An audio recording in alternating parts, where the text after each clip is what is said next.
നല്ല പ്രതീക്ഷയുള്ള ഒരു തെരഞ്ഞെടുപ്പാണ്. ഇടതുപക്ഷ ജനാധിപത്യ മുന്നണിക്ക് സമീപകാലങ്ങളിൽ നിന്നും ഉണ്ടായതിനേക്കാൾ വലിയ തോതിലുള്ള അംഗീകാരം ഈ തെരഞ്ഞെടുപ്പിലൂടെ കേരള ജനത വിധിയെഴുതി. ഒന്നാം പിണറായി സർക്കാരും രണ്ടാം പിണറായി സർക്കാരും ഒരുപക്ഷെ കേരളത്തിലെ മാറ്റങ്ങൾക്ക് ഇടം കൊടുത്ത ഗവൺമെൻറ്റുകളാണ്. ഒട്ടേറെ പ്രതിസന്ധികളിലൂടെയാണ് 2018 പ്രളയവും തുടർന്ന് വന്ന കോവിഡുമെല്ലാം ആ മഹാമാരിയിൽ നിന്നും സാധാരണക്കാരായ എല്ലാ ആൾക്കാരെയും ചേർത്ത് പിടിച്ചൊരു സർക്കാരിന് കിട്ടിയ വലിയ അംഗീകാരമായിട്ടാണ് രണ്ടാം പിണറായി സർക്കാരിനെ കേരളം ദർശിച്ചത്.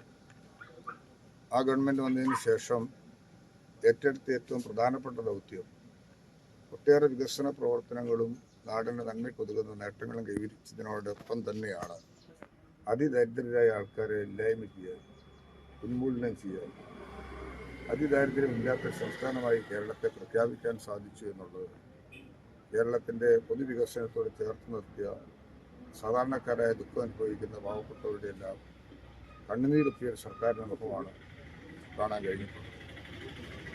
മൂന്നാം പിണറായി സർക്കാരിൻ്റെ തെരഞ്ഞെടുപ്പിൽ തീർച്ചയായിട്ടും വേദിയൊരുങ്ങാൻ പോകുന്ന സന്ദർഭത്തിൽ അടിത്തറ ബലിഷ്ഠമാക്കാൻ കഴിയുന്ന സാധാരണക്കാരായ ആൾക്കാരുടെ ജീവിത നിലവാരത്തിൻ്റെ ഉയർച്ചയെ ലക്ഷ്യം വെച്ചുകൊണ്ടുള്ള പ്രവർത്തനങ്ങൾക്കാണ് നേതൃത്വം കൊടുത്തിരുന്നത്. സാമൂഹികക്ഷേമ പെൻഷൻ ഉൾപ്പെടെയുള്ള എല്ലാ വിഭാഗം ആൾക്കാരെയും ഒരുപോലെ പരിപാലിക്കുകയും സംരക്ഷിക്കുകയും ചെയ്തുകൊണ്ടാണ് ഈ തെരഞ്ഞെടുപ്പിലൂടെ അടുത്ത ഒരു ഗവൺമെൻറ് സംസ്ഥാനത്ത് ഇടതുപക്ഷ ജനാധിപത്യ മുന്നണി രൂപീകരിക്കാനുള്ള പ്രാരംഭ നടപടികൾക്ക് തുടക്കം കുറിച്ചിട്ടുണ്ട്.